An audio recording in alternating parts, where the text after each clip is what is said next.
WFI और साथ में विनेश फोगट के बीच में एक और बार जो डिस्प्यूट है ये खड़ा हुआ है।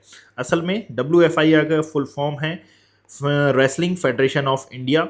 ठीक है, ये इसका जो मामला है एक और बार उठा था 2023 में, जब विभिन्न रेसलर्स ने जंतर मंतर और साथ में ये जो इंडिया गेट है इसके सामने प्रोटेस्ट किया था। जो ब्रिजभूषण शरण सिंह हैं इनके सस्पेंशन की मांग की थी और WFI को डिसॉल्व करने की मांग यहाँ पर की गई थी। बाद में इसको रीस्टैब्लिश भी किया गया था। अभी क्या मामला है इसके बारे में जानते हैं। सो याद रखिएगा कि असल में 2028 में होने वाले जो लॉस एंजलिस में गेम्स हैं उनके लिए इन्होंने अप्लाई किया था। उसके ऊपर WFI ने इन पर सो कॉज नोटिस जारी किया है। अब ये सो कॉज नोटिस क्या है कि इन्होंने बताया है, इन्होंने बोला है कि आप हमें बताइए कि हम आप पर कार्रवाई क्यों ना करें। ठीक है, ये show cause notice basically 3 reasons के कारण जारी किया गया है। सबसे पहला है वेट लिमिट वायोलेशन, दूसरा है वेयर अबाउट फेलियर और तीसरा है डुअल कैटेगरी पार्टिसिपेशन। क्या है पूरा पूरा मामला, एक बार इसको समझने की कोशिश करते हैं। सबसे पहले याद रखो, this topic is very important for your GS paper 1 women empowerment and role in sports के बारे में, GS paper 2 sports governance and inter जो इंस्टीट्यूशनल अकाउंटेबिलिटी होती है उसके सिनेरियो में, GS paper 3 ethics in sports के बारे में और एंटी डोपिंग के सिनेरियो में, GS पेपर 3 एथिक्स, हाँ ठीक है, GS पेपर 4 में fairness integrity and institutional morality के सिनेरियो में, और जो ऐसे है यहाँ पर आप लिख सकते हो women leadership and governance reform के बारे में। इस पूरे सिनेरियो से आप यानी कि इन पूरे टॉपिक से आप इस सिनेरियो को जोड़ सकते हो। सबसे पहले याद रखना कि हरियाणा के बलारी में 1994 में इनका जन्म हुआ था। फोगाट फैमिली से ये बिलोंग करती हैं। एक दंगल मूवी भी इनके नाम पर बनी हुई है। दंगल लेगेसी के लिए मेनली जानी जाती हैं। 2018 में कॉमनवेल्थ गेम में 50 केजी कैटेगरी से इन्होंने डोमिनेट किया था। एशियन गेम्स 2018 से भी इनकी पहचान बनी थी। टोक्यो 2020 में भी इन्होंने असल में जो क्वार्टर फाइनल है ये एग्जिट किया था।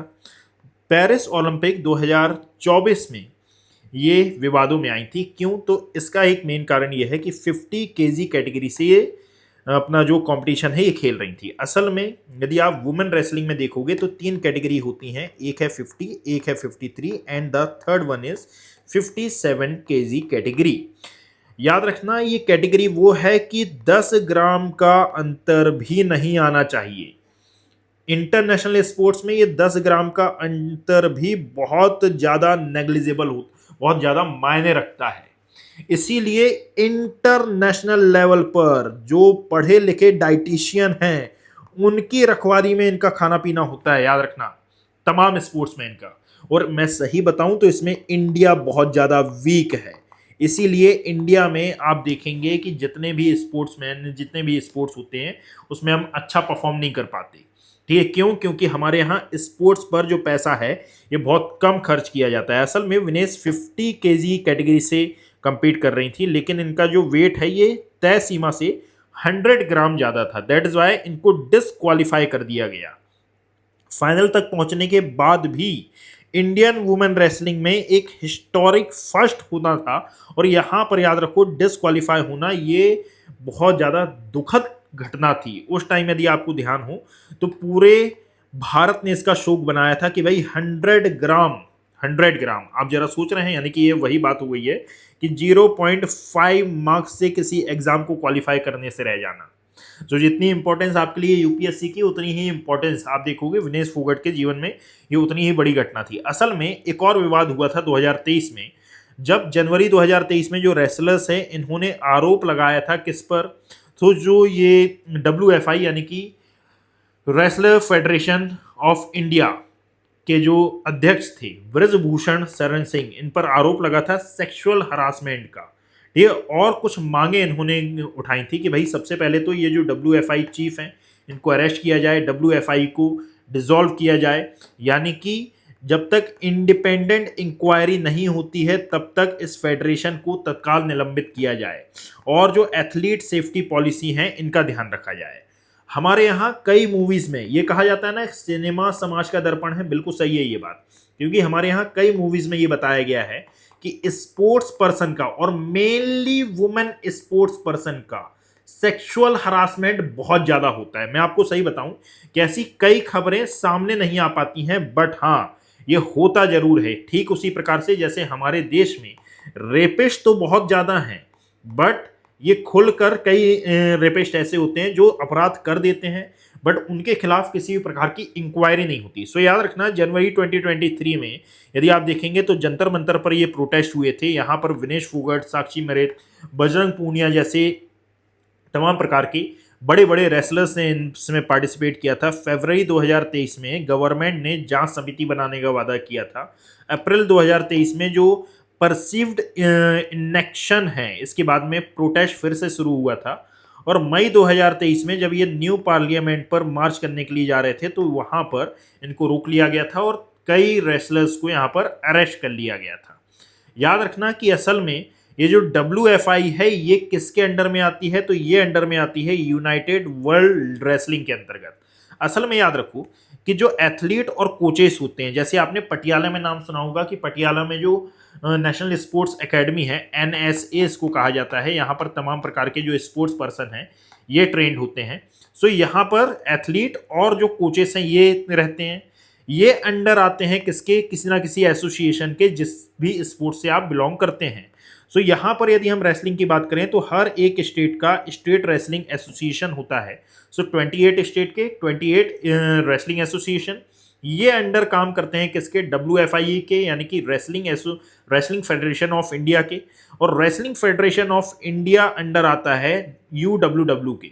इस UWW के कुछ रूल्स एंड रेगुलेशंस होते हैं जिनको WFI को मानना होता है, यानी कि हर एक कंट्री का जो रेसलिंग फेडरेशन होता है उसको ये रूल्स एंड रेगुलेशंस मानने होते हैं। यदि इन रूल्स एंड रेगुलेशंस का वायलेशन होता है तो याद रखो संबंधित जो खिलाड़ी है इस पर क्या होता है, एक प्रकार से कार्रवाई होती है। नाउ यहीं पर आ जाता है वाडा, यानी कि जो वर्ल्ड एंटी डोपिंग एजेंसी है, और जो नाडा है, national anti doping agency. Doping agency क्या होता है, तो ग्लोबल स्टैंडर्ड तय करता है, ये प्रोहिबिटेड जो सब्सटेंसेस हैं इन पर बैन लगाता है और कंप्लायंस की निगरानी करता है कि भाई आपने किसी भी प्रकार का ड्रग तो कंज्यूम नहीं किया हुआ स्पोर्ट्स से पहले। ठीक है। वेयर अबाउट रूल क्या होता है, वेयर अबाउट रूल का मतलब होता है कि असल में यदि आप किसी स्पोर्ट्स में पार्टिसिपेट कर रहे हैं तो रजिस्टर्ड टेस्टिंग पूल में शामिल जो एथलीट है ये हर दिन 1 घंटे के लिए अपनी जो डेली लोकेशन है ये इसको दर्ज करनी होगी, ताकि कभी भी आकर हम इसका टेस्ट कर सकें।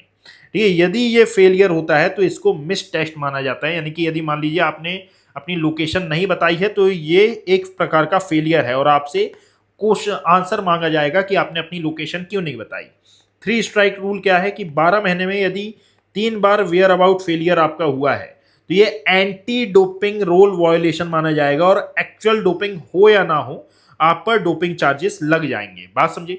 विनेश के मामले में याद रखना कि ये जो वेयर अबाउट फेलियर प्रोटेस्ट है ये पीरियड्स के दौरान हुआ था, यानी कि जब उनके मासिक धर्म चल रहे थे। और इससे ये जो एथिकल सवाल है ये उठता है कि कंप्लायंस इंफ्रास्ट्रक्चर व्यक्तिगत और राजनीतिक संकटों के दौरान जो एथलीट वेलफेयर है को क्या पर्याप्त रूप से सपोर्ट करता है, ये वाली बात यहां पर उठी। अब यहां पर याद रखिएगा, यानी कि यही जो एलिगेशन है ये इन पर लगे हैं कि भाई साहब, यानी कि विनेश फोगाट पर जो WFI ने एलिगेशन लगाए हैं वो यही हैं। कौन कौन से, जस्ट अ सेकेंड, हाँ कौन कौन से एलिगेशन। सो कॉज नोटिस जब इन्होंने भेजा, कब भेजा सो कॉज नोटिस, जब इन्होंने अप्लाई किया, यानी कि लॉस एंजलिस में हो रहे जो स्पोर्ट्स हैं इसमें ये अप्लाई करना चाहती थी 2028 के लिए। सो इनसे पूछा गया कि ये वेट लिमिट थी 50 किलो, इससे 100 ग्राम वेट ज़्यादा कैसे हो गया। आप वेयर अबाउट फेलियर के लिए आपका क्या कहना है, और डुअल कैटेगरी में आपने पार्टिसिपेट क्यों किया, क्योंकि इन्होंने प्रीवियस टाइम में डुअल कैटेगरी में भी पार्टिसिपेट किया था। Are you getting my point. Now आगे क्या हो सकता है, तो याद रखिएगा कि सबसे पहले तो जो हमको स्पोर्ट्स गवर्नेंस क्राइसिस है हमारे यहाँ, इसको सुधारना चाहिए। यानी कि यदि अभी आप देखोगे तो हमारे यहाँ जो फेडरेशन है ये तमाम प्रकार के जो पॉलिटिशियन हैं इनके द्वारा चलाई जाती है। हमारे यहाँ कोई स्पोर्ट्स एडमिनिस्ट्रेशन नहीं है, जैसे हर एक डिपार्टमेंट के लिए एक एडमिनिस्ट्रेशन है, हमारे यहाँ स्पोर्ट्स डिपार्टमेंट के लिए कोई स्पोर्ट्स एडमिनिस्ट्रेशन नहीं है। तो टर्म लिमिट्स नहीं है। है ना, यहाँ पर परफॉर्मेंस की अकाउंटेबिलिटी भी नहीं है। सो होना ये चाहिए कि हमारे यहाँ स्पोर्ट्स गवर्नेंस पर विशेष ध्यान दिया जाना चाहिए। वुमेन सेफ्टी, है ना, यहाँ पर यदि हम स्पोर्ट्स में की बात करें तो पॉश एक्ट जैसा कोई भी बॉडी यहाँ पर एनफोर्स नहीं होती है, या यदि एनफोर्स है भी तो इसका एनफोर्समेंट बहुत ज़्यादा कम है, और इसीलिए अधिकांश फेडरेशन में इंडिपेंडेंट आईसीसी नहीं है। सो वुमेन सेफ्टी इन स्पोर्ट्स का भी हमें ध्यान रखना चाहिए। फेडरेशन पॉलिटिक्स बहुत ज़्यादा होती है कि भाई यदि आप देखोगे तो इसको स्पोर्ट्स में भी मामा भतीजा चाचा ये वाद चलता रहता है बहुत ज़्यादा, कि अपने ही व्यक्तियों को अंदर करना या फिर जो पैसा दे दे इनको अंदर करना। ठीक है, साथ में एथलीट राइट्स के बारे में चर्चा होनी चाहिए। यदि हम बात करते हैं कि भाई इंडिया में ये जो गवर्नेंस गैप है, क्या दूसरे देशों में भी ऐसा ही है? नहीं। यूएसए में आप देखोगे कि सेफ स्पोर्ट्स बहुत ज़्यादा इसको प्रायोरिटाइज किया जाता है।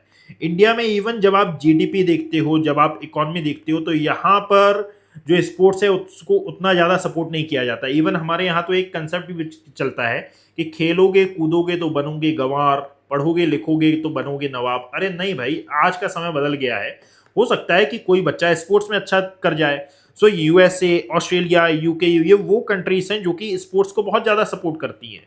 यहाँ पर अलग अलग रूल्स हैं, बट इंडिया में जो ये रूल्स हैं ये वीक हैं। और याद रखिएगा कि आज के समय में, आज के टाइम में, प्रेजेंट टाइम में आपको हर एक फील्ड में अपना जो रिप्रेजेंटेशन है ये सुधारना होगा, जभी आप एक आगे की राह स्पष्ट कर सकते हो। Getting my point? सो ये जो था ये आज का करंट अफेयर था। विनेश फोगट का मामला वापस से चल रहा है, इसको आप याद रखिएगा। This topic is very useful for UPSC current affair segment. यदि आपको ये सेशन पसंद आया हो तो आप इसको शेयर कर सकते हैं, और साथ में तमाम प्रकार की इंफॉर्मेशन के लिए डिस्क्रिप्शन बॉक्स में दिया गया जो कॉन्टैक्ट नंबर है आप यहाँ पर कॉन्टैक्ट कर सकते हैं। Thank you.